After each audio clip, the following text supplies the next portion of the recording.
Okay. Welcome. Sit tight. We are going to be starting shortly. I was trying to broadcast. A couple of people waiting. Yeah, we are streaming now. A couple of people are on the Alpha Court. Chris, welcome. I hope you are sharing video. We are live now. Welcome, guys. Today, we are going to continue to talk about worries. Last week, I did promise that I was going to talk about interventions, what you do when you worry. When worry is your problem, how do you stop yourself from worrying? So, and that's what we are going to dwell on shortly. So, let's give it a few. We will come back.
Good morning, sir.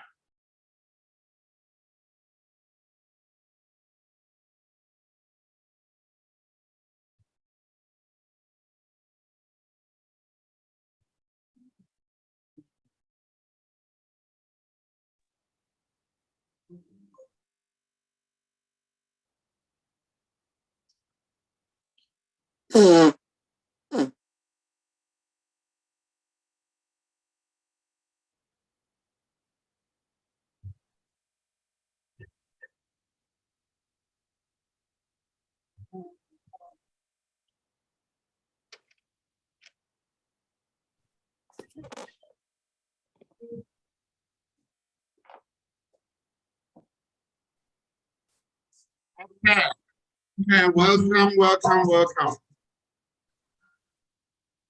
Welcome. We are going to talk about how to stop worrying. How do we stop worrying?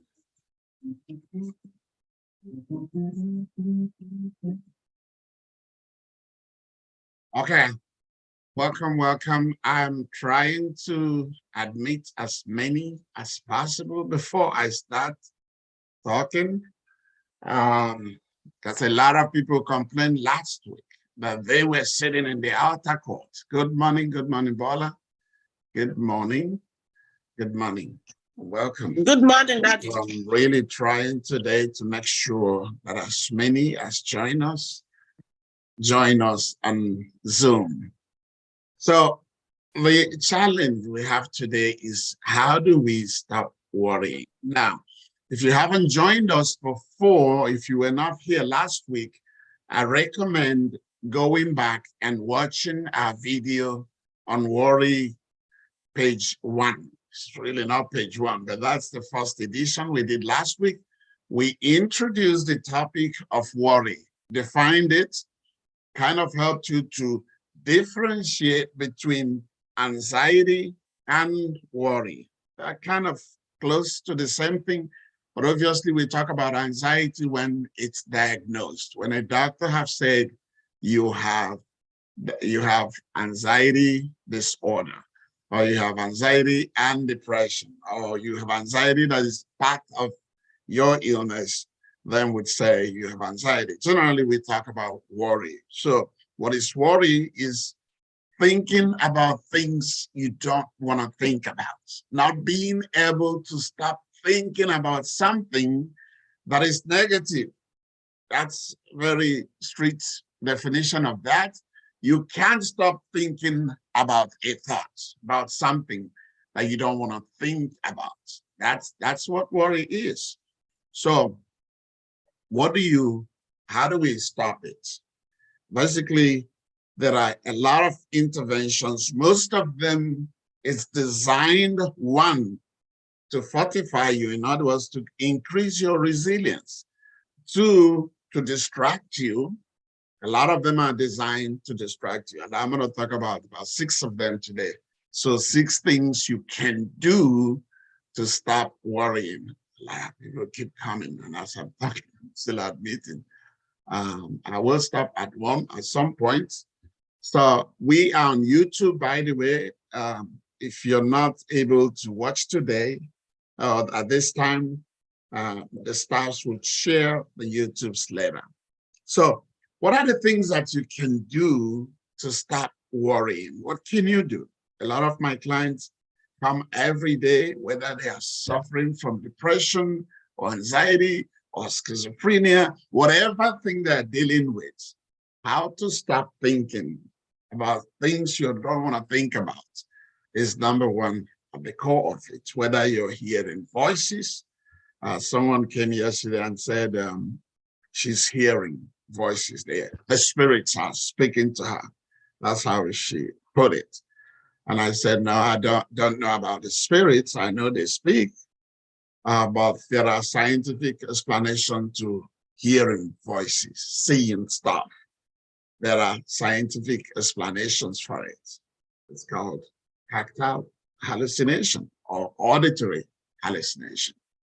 Either you're seeing it or you're hearing it, you're preoccupied by those.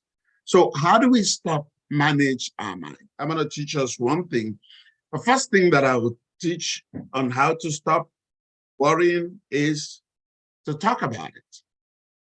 Talking to someone, talking to something, talking about your worry helps a lot of people to stop worrying. Basically, when people come and pay money, sit with me for 1 hour, basically we're talking. I might make suggestions, but a great percentage of the people, what relieves them is having somebody to listen to them. You've heard about group therapy. Those who do group therapy, that's what they get from group therapy. When they come out of it, they say, okay, I'm really relieved that I'm not alone. Or what I'm seeing, I'm not seeing it alone. I'm not the only one thinking this way. At least I've had someone who confirmed some of my concern that is genuine. I'm not crazy. So talking to someone about it is the first step to take. Identify someone who can respond to your worry in the right way. Because if you choose the wrong person who would say, you must be crazy, or who might say, yeah, that's a serious problem, blow it out of proportion. That doesn't help you. So find the right person who can listen with empathy. They don't have to be therapist or counselor. They just have to have listening ear and having a way to put in words of encouragement. So have someone talk about it. When we talk about things, one, it helps us to define what we are talking about, encapsulate it. When you're just thinking, I might be going all over the place, but when we begin to communicate what we are thinking to someone, it helps us to focus. We have to focus and choose our words so that we make sense. That helps. And then the return that we're getting, the response we're getting from that person also helps. So if you're somebody that worries, identify a couple of people if that's really a big challenge. A lot of people go to pastors. A lot of people go to therapists. Well, basically what they're going to do is what? Talk about it. So the therapist or pastor gives you a response back. Some responses are based on their common knowledge. Some are based on scientific knowledge, but at least having somebody to talk to helps a lot. So talk about it is number one thing to do. Why did I choose this? Because in my experience, this is probably what gives the most result, talking to somebody. Hopefully you choose the right person. The next thing to do is to think about it. Think about what you're thinking. That almost sounds like I'm already thinking about it and you're saying think about it. I'm worried about it. That's my problem. And you're saying think about it. No, I'm meaning really examine the options. When we are worried, we are only super focused on the problem. We're not focused on solution because we shut down to solutions. We're not open. We think solutions will not work. We're afraid of the uncertainty.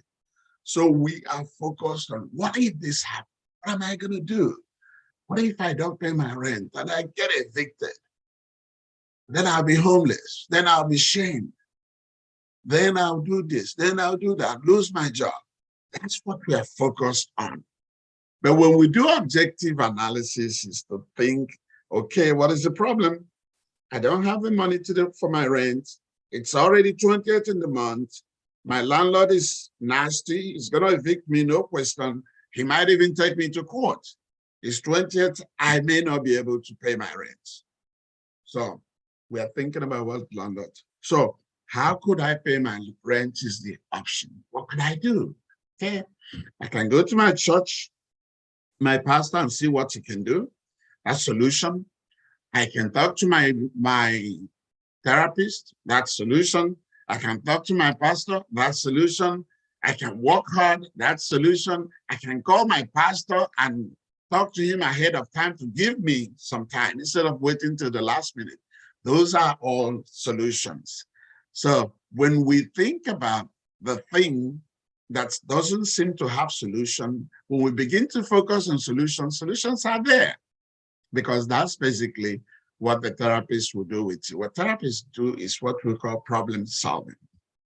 Problem solving. Come with your problem and make recommendations, make suggestions that are there that you would have to execute. Except that when you're worried, you're not thinking about solution. You think all roads are closed. So I would empower you, motivate you, and crystallize solutions. I help you to choose which one in the order of priority. Okay, we try this first, we try this second, we try this third. Let's just pick up a phone and call the landlord and say, this month, my rent may be late. Could you give me a few days? Could you give me till the 10th? And let's start from there, because if we make that call, it gives us more time. So solution comes when we think about it. But I tell my clients to not just think about it, to write it down. Write down on one side what you're worried about. On the other side, what are the options?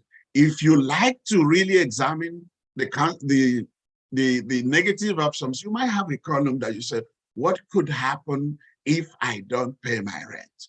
I get evicted, I lose my house, I lose my property, I get locked out, I get shamed. Write it down. What could happen if I eventually pay it? You write it down. And then that's thinking about it objectively. Try to avoid thinking about the negative things that may happen. Challenge those negative thinking. For instance, if you have gone through this before last month, you worried about paying your rent. You might say to yourself, look, I was worried last month. I still paid my rent. I'm still here. That's a way to challenge that fear of uncertainty that this is may not happen.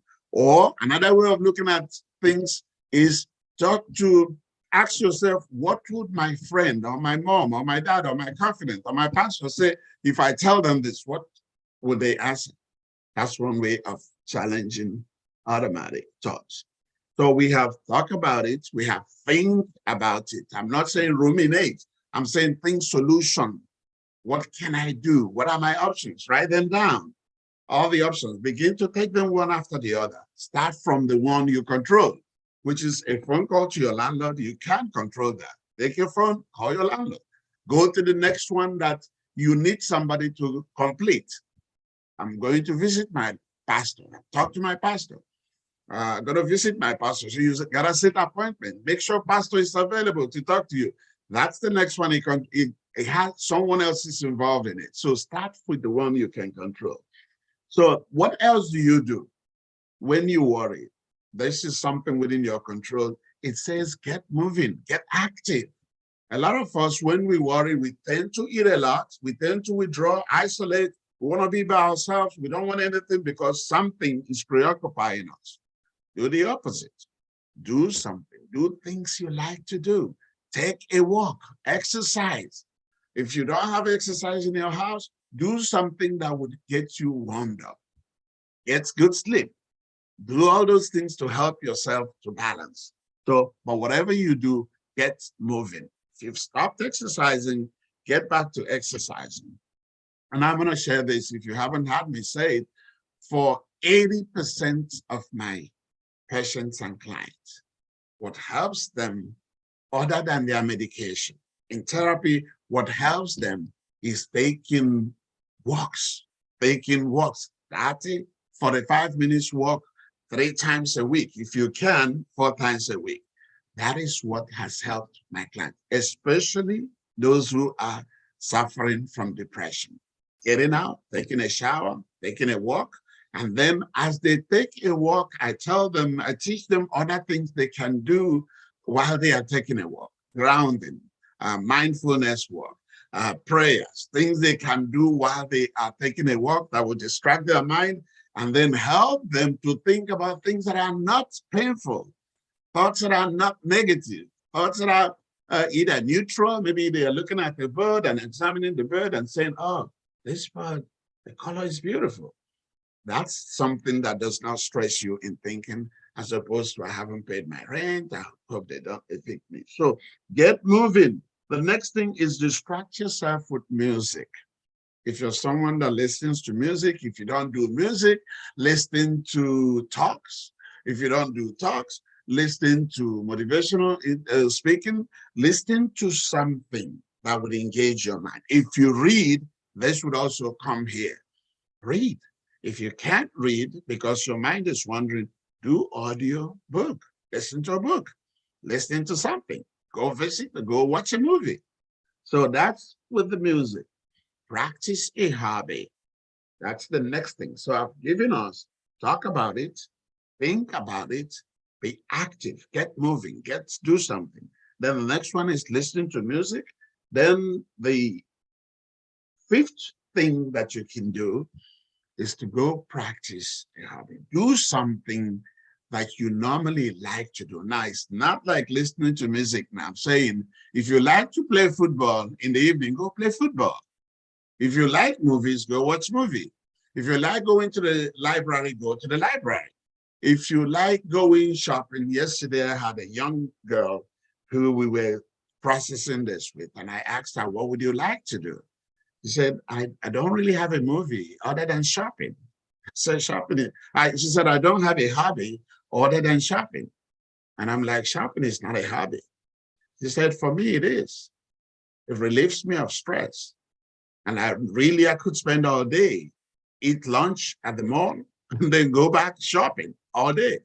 When I come back, I'm exhausted, I'm relieved, I feel good. And I asked her, what about the money? She said, I don't have to buy anything. If I just go in there, check out the dress, if it fits me well, then I'm feeling good that I'm still have something to offer. Then I'm feeling good that except for money, at least this fits me well. It helps me to boost my ego that I still have good shape, I'm still not losing weight, I'm doing something, even when I'm not losing weight. Just being there and testing, checking out clothing, checking out shoes, checking out jewelry, all those things help me. So, but for you, it may not be shopping, whatever gives you fun. Fishing could be one, visiting friends, going to visit people who are in difficulty. That may be your hobby.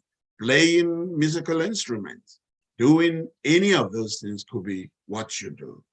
And then final thing that I'm going to share with us today that you can do is you can do a lot of relaxation exercises. The biggest one, obviously, is breathing exercise. I encourage my clients, if you know how to do breathing exercise, do it in the morning, do it before you go to bed. Do it when you wake up, before you go to bed, do exercise, do breathing exercise. And anywhere in between that you feel stressed. These are interventions that a lot of people on the face value, it doesn't look like you do anything. Just taking air, breathe it out, taking air, breathe it out. Some people say, that's what I do all day. It hasn't helped me. No, it's not what you do all day. You're not doing it intentionally and methodically. If you breathe in intentionally and methodically for 5 minutes at a go, and you do it morning and after, science have shown that it helps us to relax. So I know that some of us haven't learned any breathing exercise. What I tell my clients to do is just go to YouTube, Google breathing exercise. Whether you are doing square breathing or box breathing or diaphragmatic breathing, any of those, find which one works for you and practice it in the morning, practice it in the evening until it becomes part of you. Now, if you have panic attack, if you have panic, occasional panic, the thing that I know that helps a lot of people, the number one therapy that is effective for those who suffer from panic attack is breathing exercise. Why? Because it calms you down, it removes your attention from whatever is bothering you. You can do it anywhere. You can do breathing exercise while driving and you're having panic, you're going for an interview and your panic attack is coming. You can do it in the market. You don't have to say, I'm doing breathing exercise now. No, you can do it in your bedroom. You can do it while you can practice that anywhere. So in conclusion, I'm going to teach us one breathing exercise that you can do. So it's called the 4-4-4 exercise. It's like a box. 4-4-4. So 4 seconds to breathe in, 4 seconds to hold it, 4 seconds to exhale. And there's a method to that madness. It's not just ordinary breathing in. You gotta breathe in through your mouth, through your nose, I mean. Breathe in through your nose. Hold it for 4 seconds, breathe out through your mouth. Now, if you open your mouth wide, the air is going to escape. So we're going to pucker our lips. We're going to pucker our lips so that the air exit and exhalation is controlled. The idea is if you have to breathe in for 4 seconds, you gotta do it slowly. You gotta make sure that you're breathing enough air into your lungs. The best way to make sure that is happening is if you place your hand on your stomach, you see your stomach rise as you're breathing in. And then you're gonna hold it. You count 4 seconds. And then you're going to exhale at the count of 4 seconds. You do that over and over for about 3 to 5 minutes. That's it.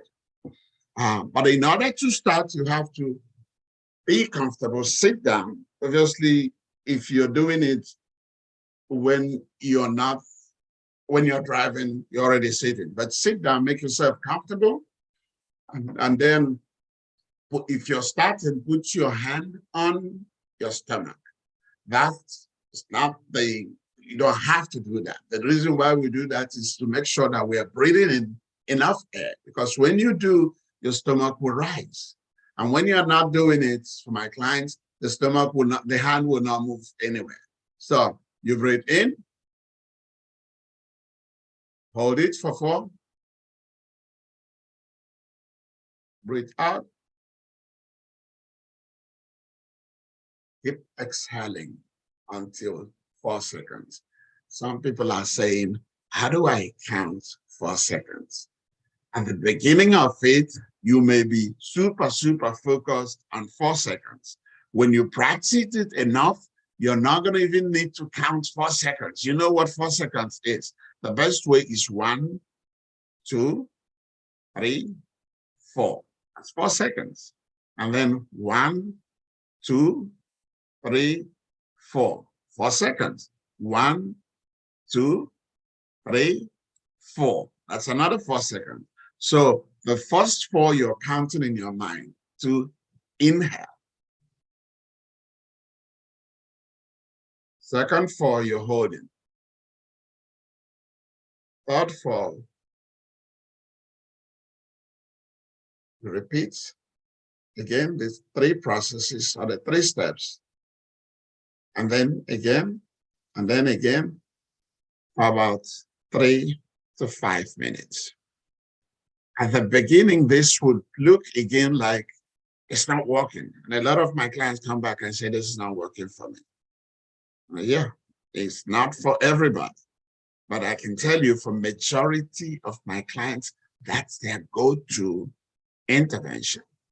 And relaxes them from worry, relaxes them from anxiety, for one, relaxes them from fear, relaxes them even when you're having auditory hallucination. I don't have time to go into auditory hallucination for today, but whatever you're hearing, start from the mind. So whatever, one of the interventions is to try to relax your mind. Try to distract your mind from things that you're preoccupied with. Focus on fun things. That's what I'm trying to do. So obviously, the breathing exercise is for relaxation. Do it 5 times, then go to bed. You'll get better sleep, and the anxiety would come down. Your worry would be distracted. So I have a few others, but we don't have time to go into them. I'm going to do this once more. Next week, I'm going to talk about grounding and mindfulness. Those 2 topics are also my go-to interventions for worry, anxiety, and depression, and even those who are having hallucination. So, but for today, remember the things you have to do, talk about it.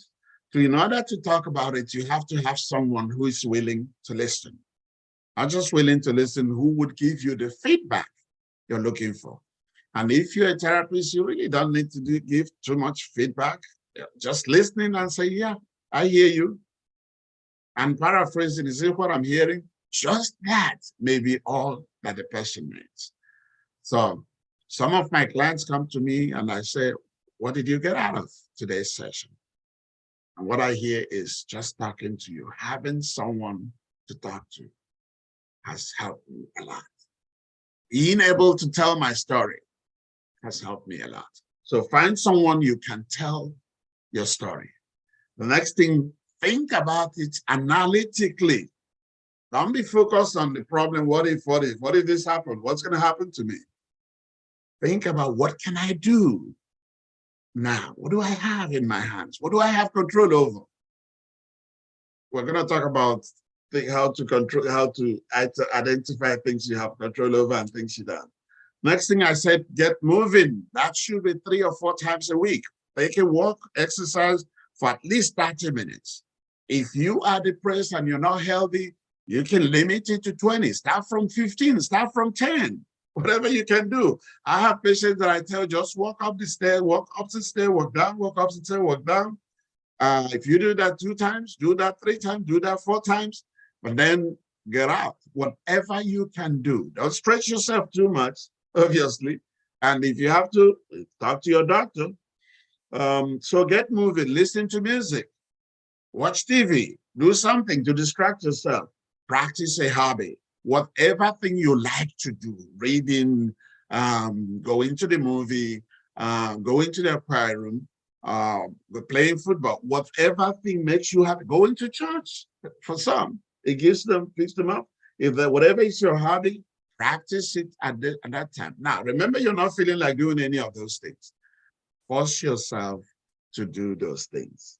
And then we do breathing exercise night and morning. Night and morning. That would help you to stop worrying. Now, I'd like to get a feedback from you. Send us an email, send me a message and say, I practice this, this is working for me. If you want to come up on one of our broadcasts and talk about what's happening to you, how you are using our recommendations and whether it's helping you or not helping you, I'll be more than happy to bring you up. See you next week. And thank you for joining me. God bless you.